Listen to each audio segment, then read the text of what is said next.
Bonjour à tous, les bons pieds, bon oeil, bienvenue dans votre talk du jour. Bonjour Sarah, bienvenue dans ton live du jour. Comment vas-tu? Merci Muriel, bonjour à tous, je vais très bien, c'est une grande première pour moi. Oui, c'est ce que j'ai cru voir dans ton post, donc je suis flattée de pouvoir inaugurer cette toute première avec toi. Et j'ai l'impression justement que pour une première, on a plein de choses à se dire. Je vous explique les bons pieds, bon oeil. Donc, j'ai rencontré Sarah lors d'un tour de table entre les networkers et les entrepreneurs du succès. Et on a parlé une première fois. Après, on a repris rendez-vous une deuxième, puis une troisième fois. Et on s'est dit, OK, bon, on va devoir travailler ensemble. On a beaucoup trop de choses à faire. Et le parcours de Sarah est très inspirant et bourré d'anecdotes, mais aussi d'outils. Et ça, je trouve intéressant et pertinent de se dire, OK, moi, je suis dans un creux de vague plus ou moins intense. Qu'est-ce que je peux faire pour m'en sortir? Alors, Sarah, est-ce que tu peux nous raconter un petit peu ton parcours, s'il te plaît? Oui, il y a beaucoup de choses à dire, donc je te laisse surveiller le temps, parce que je ne saurais pas faire. Ça marche. Mais en gros, pour résumer, on va dire qu'il y a 30 ans de vie où on m'a appelée Miss Skomoun, la poisse, voilà. Miss Skomoun, très bien. Voilà, tous les matins, ma meilleure amie m'appelait « Alors Miss Skomoun, il t'est arrivé quoi aujourd'hui ?» Et donc...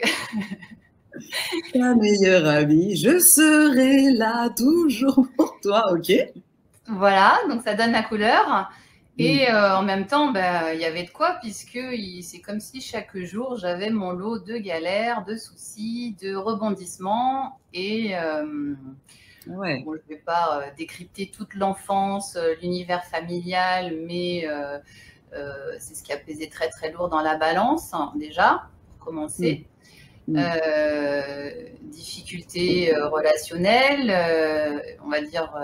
avec une sœur surtout qui a 1 an de moins que moi et qui m'a beaucoup isolée de mes amis, fait en sorte de me montrer du doigt, humilier, rabaisser. Donc, toutes ces histoires que je pouvais avoir envie de raconter, j'ai fini par me taire parce que c'était pas, en tout cas, elle ne me le permettait pas. Voilà, j'ai un souvenir marquant où j'étais...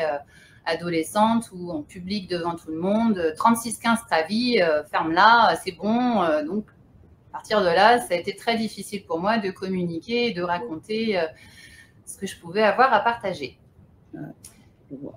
Et puis, bon, voilà, l'enfer familial a fait que j'ai quitté la maison très, très tôt, 18 ans, à l'autre bout du monde, parce que...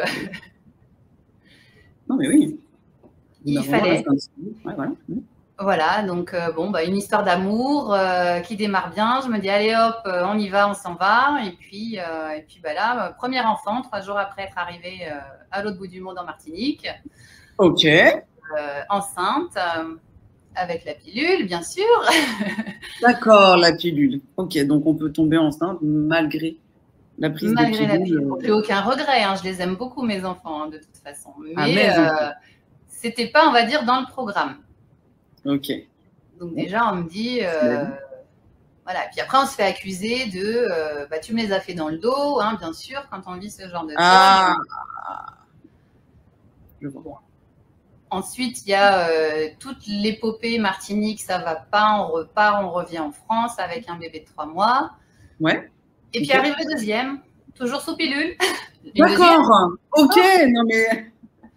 Non, mais la vie nous envoie un signe. Enfin, je sais pas, toi. Du coup, là, le deuxième surprise, comment toi tu le vis? Comment toi tu le sens?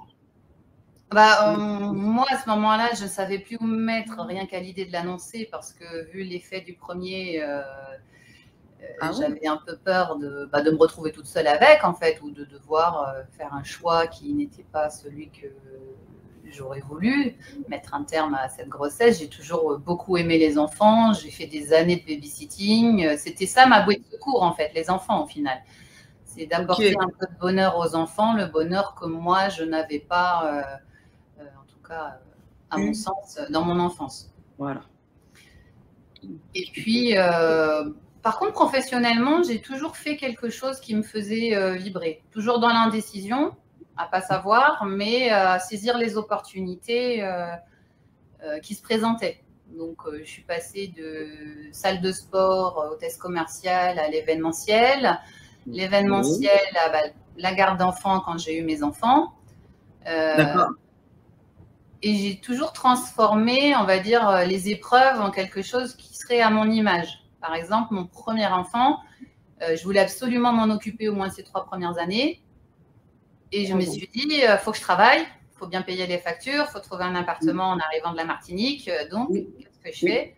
Eh ben, je vais chercher un autre enfant à garder. Je vais essayer de trouver une famille qui va m'embaucher avec le mien.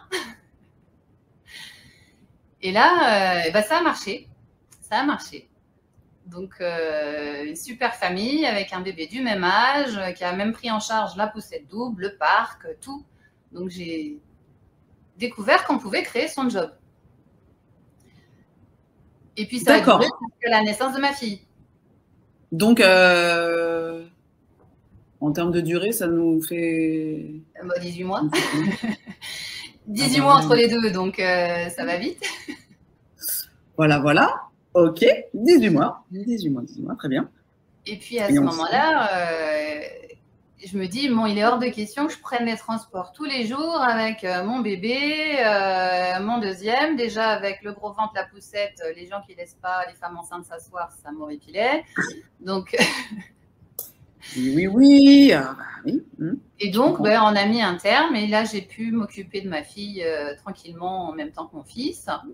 Et puis, besoin d'aller quand même retrouver un peu de vie sociale. Et j'avais pas à l'époque une grosse estime de moi. Je vivais avec quelqu'un qui passait plus de temps à me rabaisser et à me montrer à quel point j'avais pas de valeur qu'au contraire me mettre en lumière. Donc, je me suis dit, j'ai envie de faire découvrir le monde du cinéma. J'ai envie de faire de la figuration. Ils prennent tous les profils, même les moches, même les… Enfin, voilà. Et là, j'ai découvert que pour postuler à des castings, il fallait des photos en pied, en portrait. Ouais.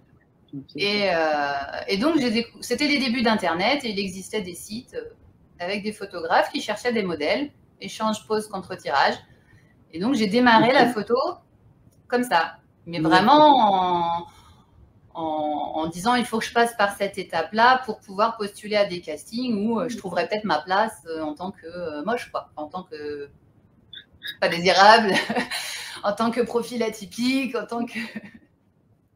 Oui, mais bref, en fait, tous les motifs sont bons pour aller vers ce qui t'attire. Donc là, on était en Martinique. Après, on a fait de la garde d'enfants. Après, là, on va se donner les moyens pour remporter quelques castings, au moins venir au casting avec les mains. En fait, ça a été une révélation.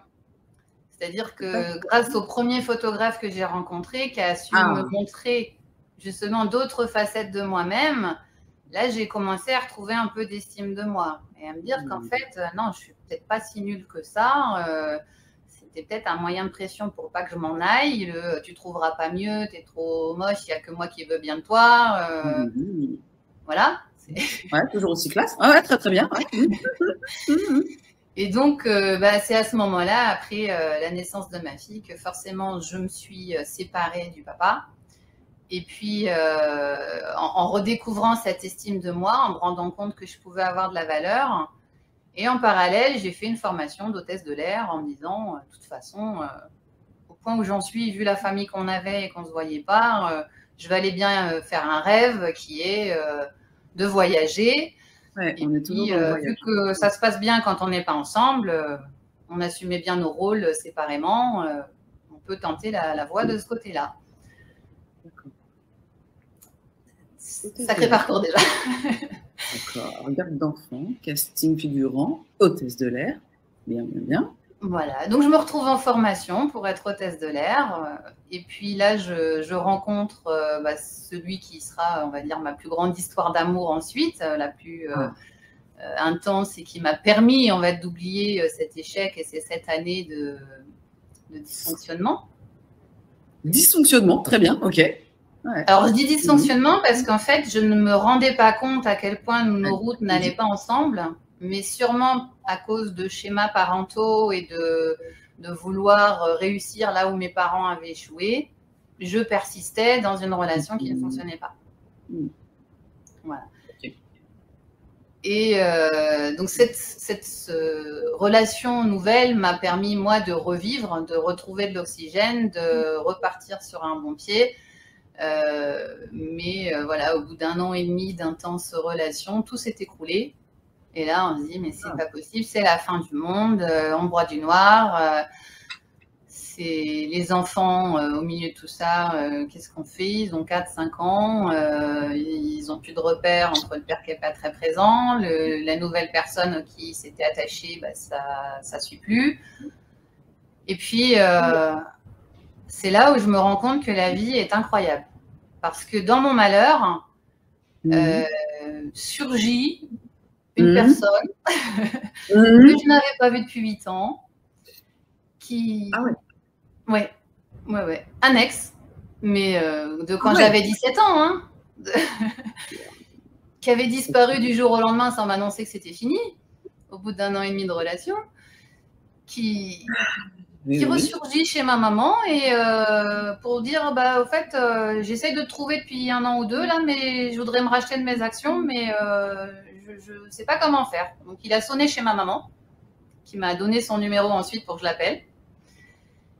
Et là, voilà, j'écoute et puis il me dit, bah, je veux juste que tu saches que si tu as besoin un jour, je suis là. Et moi, je dis, bah écoute, là, je suis seule, séparée, 2 enfants, besoin d'un appartement parce que là où je suis, c'est plus possible. Il y a un trou dans le plancher, de l'amiante dans les peintures, le service d'hygiène aux trousses, la propriétaire qui fait rien, ça va pas.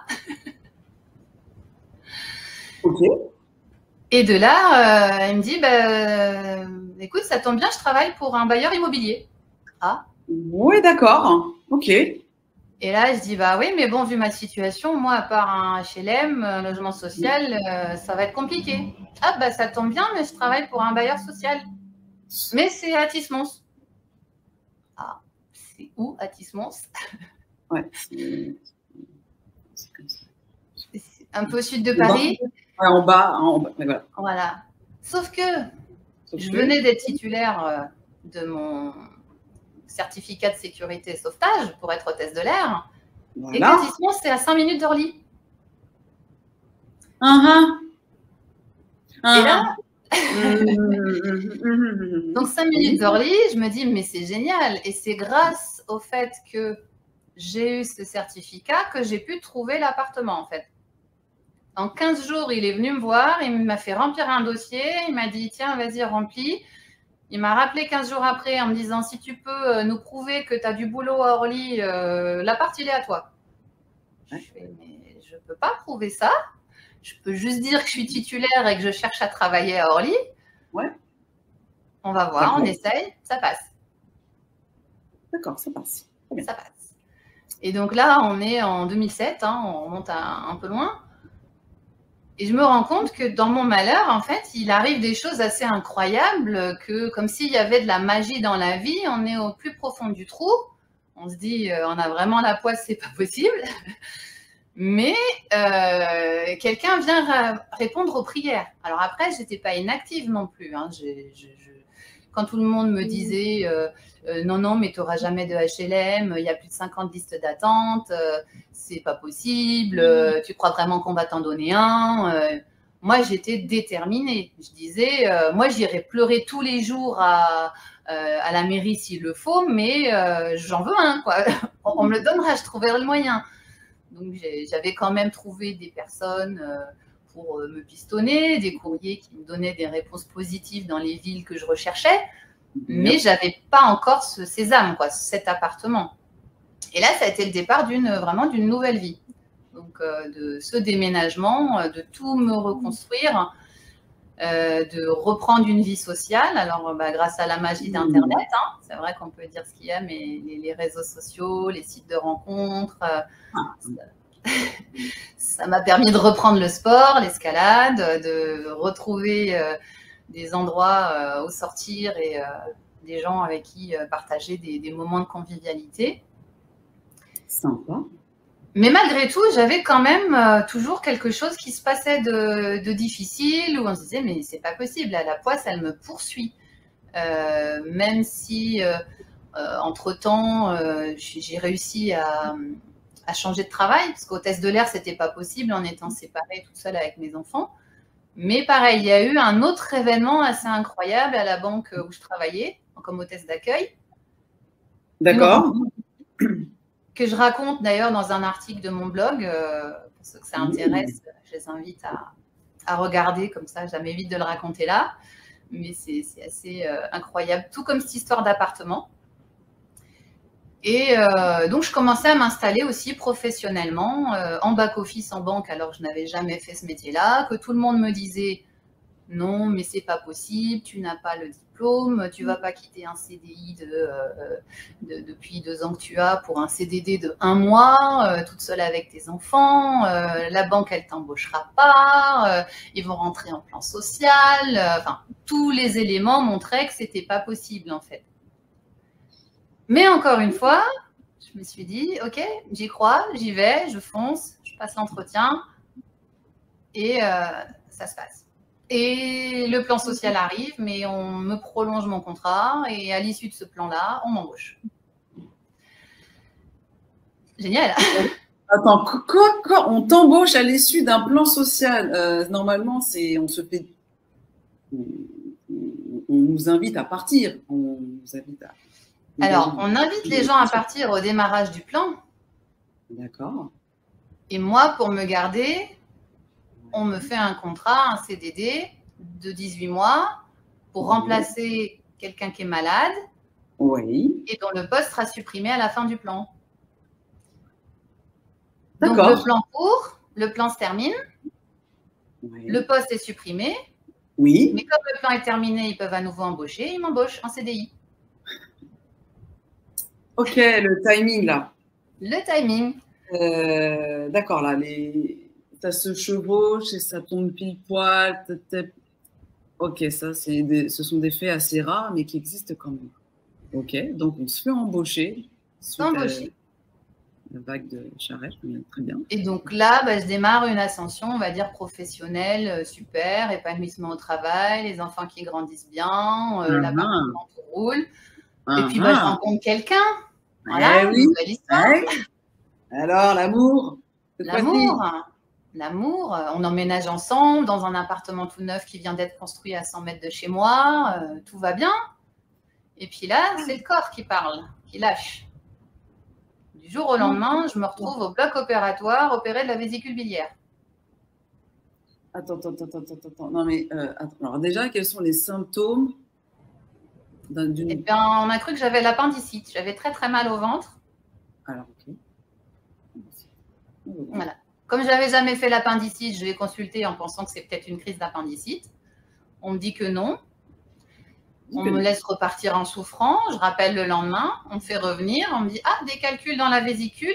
Regardez, madame, quand vous vous tournez sur le côté, voilà ce qui se passe. Ah. Mais vous ne rentrez pas chez vous, on vous opère là. » Ah, très bien. 30 ans, pour quelque chose qui d'habitude arrive plus vers la quarantaine. Et là, je me dis, mais c'est pas possible. C'est pas possible. Je passe au bloc. 15 jours après, mon mec me largue. 1 mois après, je dois quitter l'appart parce qu'on ne peut pas le garder en étant toute seule avec les moyens que j'avais. Et c'est reparti pour un tour. Pour un combientième, on en est au combientième déménagement là? Enfin, et déménagement, emménagement? J'ai arrêté de les compter. J'ai arrêté de les compter. Déjà dans l'enfance, ça bougeait aussi. Donc là, j'ai arrêté de les compter. Mais on est passé en gros d'Anières en revenant de la Martinique à Athis-Mons. Et là, à Athis-Mons, je saisis l'opportunité ce qu'on appelle le 1% logement grâce au travail, grâce à la banque.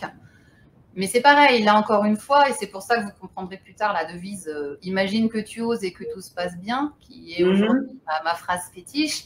C'est que même là, pour avoir un appartement, même quand on est accompagné, même quand on bénéficie du 20% logement, ça part très vite. Ça part en 1 heure. C'est-à-dire qu'on reçoit le mail disant qu'il y a un appartement de libre avec les coordonnées pour appeler visiter. Mais au moment où on appelle 1 heure après, c'est déjà pris. D'accord. Et là, on se dit, c'est pas possible. Et j'ai suivi le conseil de ma chef à ce moment-là, qui a été, tu vas au culot. Elle, c'est ce qu'elle avait fait, c'est je réserve, J'ai pas visité, mais je réserve.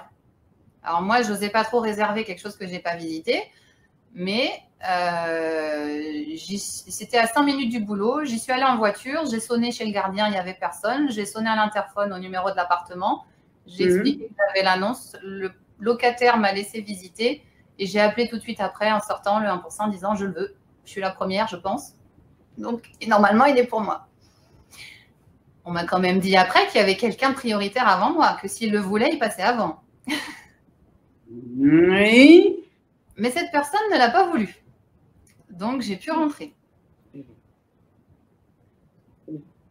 Et c'est pendant cette période-là que, voilà, tous les jours, il se passait quelque chose. Mais ce qui faisait ma force, c'est que à chaque fois qu'il m'arrivait un drame, je constatais qu'il y avait toujours quelque chose de positif qui en était ressorti. Donc, je suis passée de cette Miss Scoomoon à oui, ok, c'est vrai, tu as raison, il m'arrive toujours des galères. Mais à chaque fois que j'ai une galère, quand même, regarde comme la vie est incroyable. Regarde ce qui se passe. Et je ne sais pas si on est guidé, si on a quelque chose un ange gardien, enfin voilà, certains parlent de guide. À ce moment-là, je me dis, il y a quelque chose que je ne maîtrise pas, mais qui me guide effectivement à faire les bons choix, les bons endroits. Et je venais de perdre ma marraine. Et j'ai pensé à ce moment-là que ma marraine décédée m'accompagnait et avait déclenché toutes ces nouvelles opportunités, le travail, l'appartement, tout qui s'enchaînait. C'est possible. Et c'est possible. Mais la suite est encore plus incroyable. C'est qu'à ce moment-là où je me retrouve dans ce nouvel appartement, à nouveau à rechercher un sens à la vie, à me dire mais comment on peut retomber, attirer toujours les mêmes scénarios, revivre ça. Et je me suis, j'étais un énième soir allongée sur mon canapé à essayer de trouver le sommeil, parce que je ne dormais pas dans mon lit en fait. Moi, séparée, je n'arrivais pas à dormir dans mon lit. Je squattais le canapé. Voilà, c'était devenu avec la télé en fond d'écran qui me tenait compagnie et jusqu'à ce que je finisse par m'écrouler sous le sommeil. Et il y a eu ce soir-là, donc c'était, je m'en souviendrai toujours, en 2012, soi-disant fin du monde qui devait arriver, là, prédit par les Mayas.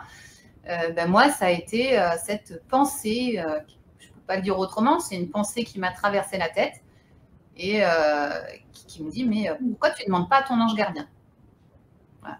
Il faut imaginer la scène, hein, je suis allongée sur mon canapé, je ressasse encore cette histoire et toutes ces histoires qui m'arrivent. Et là, une pensée me traverse la tête, mais pourquoi tu ne demandes pas à ton ange gardien? Et donc, je me dis, oui, c'est vrai. Maintenant que tu m'y fais penser, ouais, pourquoi pas. Donc, je me lève, je vais chercher mon ordinateur pour faire des recherches. J'étais très recherche, je googlais mon ami. Bien sûr. Voilà. Et pendant que mon ordinateur démarre, j'allume la télé et là, je tombe sur une présentatrice bien connue, sur une émission sur les anges gardiens. Et là, comment c'est possible? Comment c'est possible? Comment c'est possible? Et ensuite, je recherche qu'est-ce que c'est qu'un ange gardien? Comment c'est qui est notre ange gardien? Et là, je découvre le mien, Umabel. Et ses particularités, je me dis, c'est pas possible, on dirait qu'on parle de moi. En lisant quoi?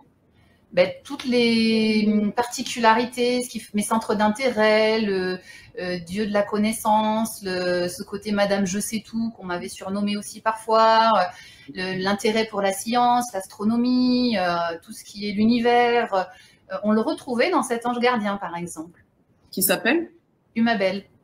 Umabel. Okay. Et à partir de là, en fait, j'ai commencé à me mettre une routine. Tous les matins, je me levais, je parlais à mon ange gardien et je lui demandais, parce que c'était ça le message aussi que j'avais découvert en cherchant sur Internet, c'était que les anges étaient là, mais ils n'intervenaient pas tant qu'on ne leur demandait rien. Ah! Sauf cas extrême de on va mourir alors que ce n'est pas notre heure. Donc, à partir de ce jour, je me suis dit, je vais demander. Et à partir de là, ma vie, elle a changé. Le fait de me lever le matin, de dire aujourd'hui, je voudrais qu'il se passe ci, aujourd'hui, je voudrais qu'il se passe là, les choses ont commencé à être plus fluides. puis j'ai eu entre les mains des livres qui ont attiré mon attention, et un que je recommande à tous, qui s'appelle « Penser, gérer, gagner ». Et j'ai pris conscience à ce moment-là du pouvoir de nos pensées, de nos mots, de ce que l'on dit, des vibrations et des lois universelles, notamment une que certains ont déjà entendu parler, la loi de l'attraction, par exemple. Et j'ai commencé à faire attention à comment je formulais mes pensées, à comment je parlais, à ne faire que des phrases affirmatives, parce que j'avais lu que l'univers n'entendait pas la négation. De la même façon qu'on dit à un enfant ne cours pas, bah, il va courir aussitôt, ou ne touche pas le four, il va toucher aussitôt. Évidemment. Et ben dans notre vie, c'est pareil. Si on veut quelque chose, ben, il ne faut pas faire des phrases négatives, il faut les faire à la phrase affirmative. Imaginons, par exemple, à l'époque, je voulais arrêter de fumer. Ben, au lieu de dire je ne fume plus, qui aurait pour résonance fume, fume, fume, ben, il faut dire je cesse, par exemple, de fumer. Ou la nicotine me dégoûte. Ou voilà, il faut trouver des phrases qui vont changer la donne. Et ça devient toute une mécanique, c'est-à-dire que même dans ma voiture, quand je conduisais, les pensées, c'était si je me surprenais en train de dire je suis bête, j'ai oublié ça, et ben j'enlevais le je suis bête, je le reformulais, et puis je me transformais en fait, je me mettais des phrases pour dire ce que je voulais devenir. Ouais, mieux vaut se dire j'ai manqué d'attention, j'ai oublié d'acheter le lait, plutôt que mais quelle andouille, mais mon Dieu, mais je suis une mauvaise mère, je suis une mauvaise fille, et tatati, et puis d'un seul coup, la confiance en soi, elle descend. Et puis si on comprend que tout n'est que vibration et que l'on attire à soi ce que l'on pense, ce que l'on croit, et ce que l'on croit, on n'imagine pas à quel point il y a 95% d'inconscient. Donc, même les choses qu'on arrive à modifier de façon consciente, il y a tout un travail derrière de ce qui est nos pensées inconscientes, nos croyances limitantes, que ce soit sur le sujet de l'argent, que ce soit sur le sujet du professionnel. Si j'avais écouté tous ceux qui me disaient que la banque ne m'embaucherait pas, je n'y serais pas arrivée. Si j'avais écouté tous ceux qui me disaient que je ne trouverais pas de HLM, je ne les aurais jamais eues. Mais par contre, avec le recul, quand j'observe à quel point la vie m'a mis les bonnes personnes au bon moment par rapport à ce qui vibrait le plus en moi à ce moment-là, j'ai dit, mais c'est ça, en fait. Et là, ça a été vraiment une très, très grosse prise de conscience. Et donc, 2012, j'avais 31 ans. Voilà, j'ai passé 30 ans de ma vie à vivre que des galères. Et à partir de là, j'ai modifié tellement de choses dans ma façon de vivre que tout s'est ajusté. Et les rencontres, au travail, forcément, comme je racontais mes histoires à mes collègues, ils n'en revenaient pas. Ils disaient, mais comment tu fais pour avoir ça? Alors, je partageais. Et puis, il y avait des sceptiques, bien sûr. Et puis, il y avait d'autres qui...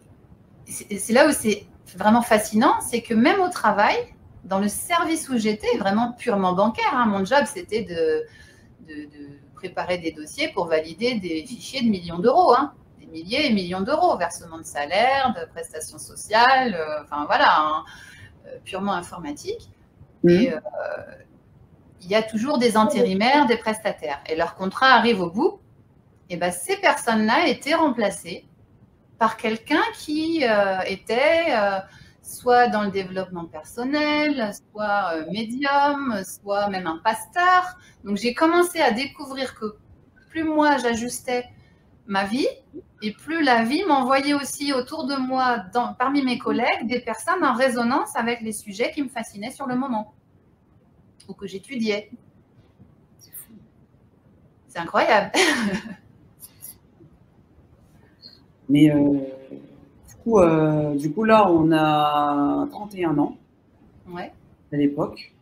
Il nous reste encore une petite dizaine d'années à explorer. Est-ce qu'on ne l'explorerait pas dans un second live? Alors, on pourrait. C'est vrai que je pensais avoir le temps aujourd'hui de parler juste de ce qui m'a amené à l'énergétique. Mais écoute, si tu veux le garder pour la prochaine, On peut? Ouais, je pense que ouais, là, je pense que déjà, on en a reçu plein les yeux, plein les oreilles. Je pense qu'il faut nous laisser le temps aussi de faire une sorte, tu sais, d'effet miroir.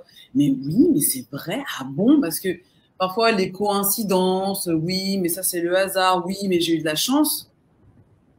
Je sais pas, hein. Le hasard, la chance, je sais pas. Peut-être qu'à un moment donné, oui, ben, c'est le bon timing, c'est parce que tu l'as demandé, c'est parce que tu l'as appelé, c'est parce que tu l'as souhaité fort, fort, fort. Et comme à un moment donné, tu disais, j'ai pas lâché l'affaire, j'étais déterminée. À un moment donné, je pense que l'univers l'entend, parce que la détermination, en fait, ça implique un mouvement d'idées et un mouvement dans l'action qui va perdurer. Et donc, plus on est dans la répétition et dans l'endurance des choses, plus, bah, en fait, effectivement, l'univers va le voir, va l'entendre, et il y a le phénomène voilà, d'attraction, d'attractivité qui va pouvoir se mettre en marche, d'où le job, d'où les collègues, d'où l'appart, d'où l'ex qui revient des profondeurs de l'adolescence. Enfin, qu'est-ce que c'est que ça? Qu'est-ce que c'est que ça? Non, mais qu'est-ce que c'est que ça? Donc, ah, mais improbable, improbable. C'est vraiment. Non. Alors, qui là dans le chat peut nous dire ah oui, alors moi effectivement aussi j'ai un ex qui est venu des profondeurs. Voilà, si ça vous parle, ça vous dit quelque chose. Si vous aussi vous aurez aimé que quelqu'un sorte des profondeurs pour vous sortir un peu de la poisse, mettez-nous un petit peu dans le chat là, pour voilà, pour qu'on puisse continuer la conversation en off. Donc, eh ben, écoute, merci Sarah hein, pour cette première partie explicative de description de folie de tes 0 à 30 ans, voire même maintenant 31 ans. On sent que là, on va pouvoir passer une page suivante. Restons là-dessus et on va pouvoir se reprendre rendez-vous pour un live 2. Donc, cher bon pied, bon oeil, restez connectés si vous voulez connaître la suite de l'histoire de Sarah, qui est donc en train de nous expliquer comment passer de la poisse à une métamorphose et à passer enfin à la personne qui ose. Merci beaucoup Sarah, merci beaucoup les chers bons pieds bon oeil qui nous ont écoutés. À très bientôt Sarah. Merci Muriel et puis à très bientôt pour la suite. Avec à très plaisir. Bientôt. À bientôt tout le monde. Bye bye. Bye.